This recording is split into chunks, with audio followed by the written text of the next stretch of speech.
Hello everyone, মই প্ৰাচুৰ্য আৰু সকলোৱে চাই আছে ইউনিভাৰ্চিটি গাইড ইউটিউব চেনেল। তো বৰ্তমান গুৱাহাটী ইউনিভাৰ্চিটি B.Ed এন্ট্ৰেন্স একদম পালেহি, অহাকালি 6 তাৰিখে আছে, আজি হ'ল 5 তাৰিখ।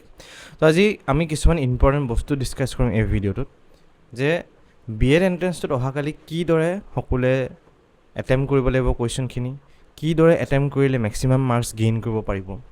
তো এতিয়া আমি গুৱাহাটী ইউনিভাৰ্চিটি B.Ed এন্ট্ৰেন্সটো যদি আমি ব্ৰেকডাউন কৰোঁ, আমাৰ আহে ইংলিছ আহিব, তাতে থাকিব গ্ৰামাৰ, পেছেজ, গোটেই জেনেৰেল ইংলিছ বুলি মই কৈছোঁ এইখিনি। তাৰপিছত আমাৰ থাকিব কাৰেণ্ট এফেয়াৰ্ছ, জেনেৰেল নলেজ, সেইটো এটা পাৰ্ট হ'ল। আৰু এটা পাৰ্ট থাকিব মেথছ প্লাছ ৰিজনিং, সেইটো এটা পাৰ্ট। আৰু এটা একদম লাষ্টত পাৰ্ট থাকিব ইণ্ডিয়ান এডুকেশ্যন ছিষ্টেম বা ইণ্ডিয়ান এডুকেশ্যনৰ ওপৰত থাকিব। তাত NEP আৰু বিভিন্ন ল ওপৰত থাকিব বস্তুখিনি। এতিয়া কথাটো আহে যিখিনি জেনেৰেল ইংলিছ, তো জেনেৰেল ইংলিছত অলমষ্ট 30 তেনেকুৱাকৈ কুৱেশ্যনছ আহিব। 30 কেতিয়াবা 2021 কিন্তু অলপমান বেছিকৈ আহিছিলে, লাষ্ট টাইম কিন্তু অলপ ঠিকেই আহিছে 2022ত 30টামান যিমান চিলেবাছত আছে তেনেকৈ কুৱেশ্যন আহিছে জেনেৰেল ইংলিছত। তো এতিয়া ইংলিছৰ পাৰ্টখিনি আৰু আমাৰ ষ্টুডেণ্টৰ সাধাৰণতে খেলিমেলি ক'ত লাগে, খেলিমেলি লাগে এতিয়া ৰিজনিং আৰু মেথছত। তো যেতিয়াই তোমালোকে কুৱেশ্যন পেপাৰখন পাবা, তো কুৱেশ্যন পেপাৰখন পোৱাৰ লগে লগে গোটেইখিনি আৰম্ভণিৰ পৰা শেষলৈকে চাই দিলে কি হয়, কুৱেশ্যনখিনি কেতিয়াবা মানে খেলিমেলি লাগি যায়গৈ। তো কিছুমান ষ্টুডেণ্টৰ বাৰু এনেকুৱা থাকে যে আৰম্ভণিৰ পৰা শেষলৈকে চাই পেলাইহে বস্তুটো ষ্টাৰ্ট দিয়ে। বাট ইন জেনেৰেল যদি আমি চাওঁ, গোটেইখিনি যদি চাব যায়, এটা সময় নষ্ট হয় প্ৰথম কথা, জেনেৰেল কথা। ছেকেণ্ড কথাটো হ'ল কিছুমান কুৱেশ্যন দেখিলে মূৰটো ঘূৰাই যায়গৈ, ভয় লাগি যায়গৈ। সেই বস্তু সাধাৰণতে আমাৰ সকলোৱে হোৱা দেখা যায়। তো সেইকাৰণে নিজে তোমালোকে জানা যে তোমালোকৰ কোনটো পাৰ্ট বেছিকৈ ষ্ট্ৰং। কাৰোবাৰ মেথছ আৰু ৰিজনিং ষ্ট্ৰং হ'ব, কাৰোবাৰ GK আৰু কাৰেণ্ট এফেয়াৰ্ছ ষ্ট্ৰং হ'ব, কাৰোবাৰ ইংলিছ পাৰ্টখিনি ষ্ট্ৰং হ'ব। তো সেইকাৰণে ফাৰ্ষ্ট অফ অল তোমালোকে আজি ডিচাইড কৰিলোঁ যে কোনটো তোমালোকৰ পইণ্ট ষ্ট্ৰং হয়, যিটো ভাগ চবতছে ষ্ট্ৰং, সেই ভাগটো ফাৰ্ষ্ট কৰিব ষ্টাৰ্ট কৰা তোমালোকে। এতিয়া যেনি পাই তেনি কৰি নিদিবা। কুৱেশ্যন পেপাৰখন পোৱাৰ লগে লগে ইংলিছ চালা, এইফালে চালা, ইফালে চালা, সেই তেনেকৈ নকৰিবা। তো তোমালোকে এটা কাম কৰিবা, ফাৰ্ষ্ট অফ অল যিটো পাৰ্ট ষ্ট্ৰং, এতিয়া সাধাৰণতে আমি চাব গ'লে জেনেৰেল নলেজ, কাৰেণ্ট এফেয়াৰ্ছ বস্তুৰ পাৰ্টখিনি সকলোৰে পাৰে আৰু সেই বস্তুখিনি অলপ অলপ চালে ষ্টুডেণ্ট সকলোৱে আমি সকলোৱে পাৰোঁ সেই বস্তুখিনি। তো যদি সেই পাৰ্টটো ষ্ট্ৰং আছে, ফাৰ্ষ্ট সেইখিনি কৰি ল'লা। যিমানখিনি তোমাৰ 30টা কুৱেশ্যন বা 40টা কুৱেশ্যন যেটাই নাথাকক কিয়, তুমি তাতে কৰি ল'লা বস্তুটো, তাত টিক মাৰ্ক দি গ'লা। জেনেৰেল নলেজ বা কাৰেণ্ট এফেয়াৰ্ছ মিক্সখিনি সেইখিনি, সেই পাৰ্টটো কৰা হোৱাৰ পিছত তুমি OMR শ্বীটত ফিল আপ কৰি দিলা।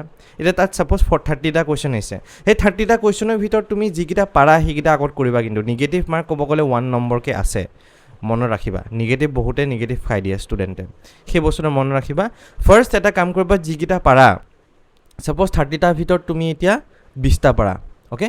চ' সেই 20টাৰ ভিতৰত তুমি টিক মাৰ্ক কৰি পেলাই কুৱেশ্যনটো টিক মাৰ্ক দিয়া, তাতে আনচাৰকেইটাটো টিক মাৰ্ক কৰি পেলাই সেই 20টা OMR শ্বীটখনত serially question number wise fill up কৰি দিলা।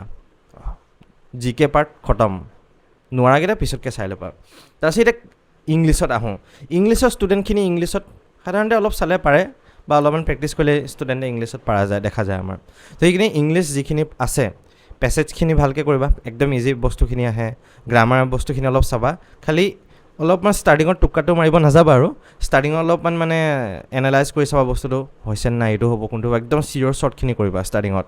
তো সেইখিনি ইংলিছখিনি কৰিলা, এই 30টাৰ ভিতৰত যেনিবা 15টা কৰি দিলা তুমি এতিয়া, অ'কে, পাৰফেক্ট একদম। তাৰপিছত সেইখিনি তুমি ফিল আপ কৰিলা, OMR শ্বীটখনে ইংলিছ চিৰিয়েলি ফিল আপ কৰি দিলা। এতিয়া আমাৰ মেইন বস্তুটোত আহোঁ। মেথছত যোৱা আগতে তুমি কি কৰিবা, ইণ্ডিয়ান এডুকেশ্যন যিখিনি আছে, তো ইণ্ডিয়ান এডুকেশ্যনখিনি কৰি ল'বা। ইণ্ডিয়ান এডুকেশ্যনখিনি এইখিনি মানে অলপমান গোটা গোটা নম্বৰ অহা দেখা যায়, 10 নম্বৰ বৰ ধুনীয়াকৈ 10টা কুৱেশ্যন, তাত 40 মাৰ্কছ অহা যায়। তো ধুনীয়াকৈ এইখিনি পাৰা দেখা যায়। তো সেইখিনি ধুনীয়াকৈ কৰি দিলা। কৰা হোৱাৰ পিছত OMR শ্বীটত ফিল কৰিলা। এতিয়া আমাৰ এণ্ডত মেথছ আৰু প্লাছ ৰিজনিং আহোঁ। কোনোবা যদি মেথছ আৰু ৰিজনিঙত ভাল, তোমালোকে আগত কৰিবা। এতিয়া মই ইন জেনেৰেল কথা কৈ আছোঁ। আমাৰ সাধাৰণতে মেথছ আৰু ৰিজনিঙত সকলো মানে অলপ কেঁচা হোৱা দেখা যায় আৰু, কাৰণ আমি ইমানকৈ মেথছ আৰু ৰিজনিং বোলে প্ৰেক্টিছ নকৰোঁতো, সেইকাৰণে আমি অলপমান কেঁচা হোৱা দেখা যায়। বাট ষ্টিল বহুত ষ্টুডেণ্ট আছে, বহুত ভাল হয়। তো সেইটো কোৱা নাই, মই ইন জেনেৰেল কথাটো কৈছোঁ। তেতিয়া মেথছ আৰু ৰিজনিঙত আহিলা। মেথছ আৰু ৰিজনিঙত যিখিনি বস্তু তুমি ষ্টাৰ্টিঙত জানা, সেই বস্তুখিনি কৰিলা। নাজানা বস্তুখিনিত মাথা মাৰি নাথাকিবা, নাজানা বস্তুখিনিত চিন্তা কৰি থাকিব নালাগে। এতিয়া এটাই টাৰ্গেট ৰাখিবা যে মই যেনেকৈ হওক 200ৰ নিয়েৰ এবাউট 200 আনিব চেষ্টা কৰোঁ এতিয়া নিয়াৰ এবাউট 200 তুমি যদি টাৰ্গেট কৰিব যোৱা তেতিয়াহ'লে তোমাৰ অলমষ্ট 50 মানটো লাগিবই কাৰণ 400ৰ পৰীক্ষাটো হয় মানে 50টা কুৱেশ্যন তুমি ৰাইট কৰিব লাগিব এতিয়া 50টা কুৱেশ্যন তুমি ছাপ'জ যেনিবা তোমাৰ জেনেৰেল নলেজত 30টা ভিতৰত তোমাৰ 20টা বা 25টা ৰাইট হ'ল মই 20টাই ধৰিছোঁ পাৰফেক্ট নাম্বাৰ তাৰপিছত ইংলিছত যেনিবা মই 15টাই ধৰিলোঁ 35টা হ'লেই তাৰপিছত এতিয়া মই ইণ্ডিয়ান এডুকেশ্যনৰ যেনিবা তোমাৰ অলমষ্ট তোমাৰ 10টাৰ ভিতৰত 10টাই ধৰিলোঁ যেনিবা একদম পাৰফেক্ট নাম্বাৰ 10টা নধৰিলেও যেনিবা মই 8টামান ধৰিলোঁ 43 মান হ'ল তাৰপিছত মেথছ আৰু ৰিজনিঙত কিবা অলপ টানি টুনি মিলাই পেলাই 5টা 6টামান কৰি দিলা 50 প্লাছ তোমাৰ আনচাৰ কাৰেক্ট গুচি গ'লগৈ বা এনেকুৱা ট্ৰাই কৰা যে তুমি জিকেত বা কাৰেণ্ট এফেয়াৰ্ছত পূৰা ফুল নম্বৰ আনিব চেষ্টা কৰা ইংলিছত যিমান পাৰা ফুল নম্বৰ আনিব চেষ্টা কৰা ইণ্ডিয়ান এডুকেশ্যনত ফুল নম্বৰ আনিব চেষ্টা কৰা তো এই পাৰ্টকেইটা যদি তোমাৰ 25K 25 যি তোমাৰ জিকে আৰু 25 তোমাৰ এইফালে ইংলিছত 50 হ'লে আৰু এইফালে 10টাত যদি ইণ্ডিয়ান এডুকেশ্যন হৈ গ'ল তোমাৰ 60টা হ'লে ইমান ধুনীয়া এটা নাম্বাৰ তোমাৰ তো অলমষ্ট তোমাৰ 200 আপ গুচিয়ে গ'লগৈ তোমাৰ এতিয়া 240 মান গুচিয়ে গ'লগৈ তোমাৰ সেইটো বস্তু ঠিক আছে তো সেই ছেগমেণ্টটোত তোমাৰ টাৰ্গেট কৰা আৰু মেক্সিমাম তোমাৰ টপাৰজনৰ মানে অলমষ্ট ক'ব গ'লে 400ৰ ভিতৰত 300 কেতিয়াবা বাঢ়ি যায় বাৰু 310 320 বা 290 সেইটো ৰেঞ্জত থাকে তো সেইকাৰণে তোমালোকে 150 আপ আনিলে ধুনীয়াকৈ ছিটটো পাই যাবা কোনো সমস্যা নাই তো সেইকাৰণে সেই ছেগমেণ্টটোত তোমালোকে ট্ৰাই কৰা নোৱাৰা বস্তুটো লাগি নাথাকিবা এতিয়া কি হয় সকলো এক্সামতে হয় not only in B.Ed exam it's in every exam কি হয় তাত বস্তুটো এতিয়া 10টা কুৱেশ্যন আছে 10টা কুৱেশ্যনৰ ভিতৰত 3টা কুৱেশ্যন এনেকুৱাকৈ ফচাই দিব ষ্টুডেণ্টক যাতে সময়টো নষ্ট হয় আজিকালি এণ্ট্ৰেঞ্চ এক্সামবিলাকক চিলেক্ট কৰিবলৈ নাচায় আজিকালি এণ্ট্ৰেঞ্চ এক্সামবিলাকৰ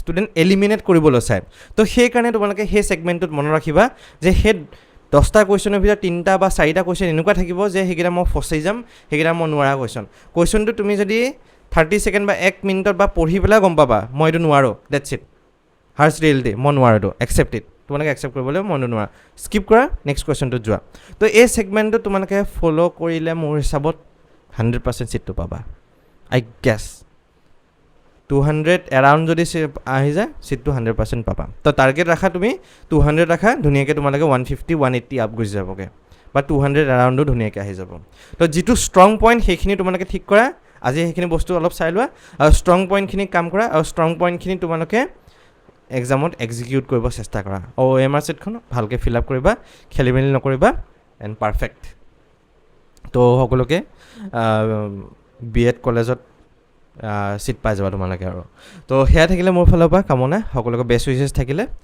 আৰু ভিডিঅ'ছবিলাক চোৱাৰ বাবে সকলোকে বহুত বহুত ধন্যবাদ মই কিছুমান ৰিজনিঙৰ ভিডিঅ' দিয়া আছে জেনেৰেল জিকে দুটামান ভিডিঅ' দিয়া আছে বাৰু যদি চাব বিচাৰে চাব পাৰিবাগৈ B.Ed এণ্ট্ৰেঞ্চৰ কাৰণে 2023 তো থেংকছ এ লট ভিডিঅ'টো চোৱাৰ বাবে এটা নতুন ভিডিঅ'ত পিছলৈ সকলোকে লগ পাম ধন্যবাদ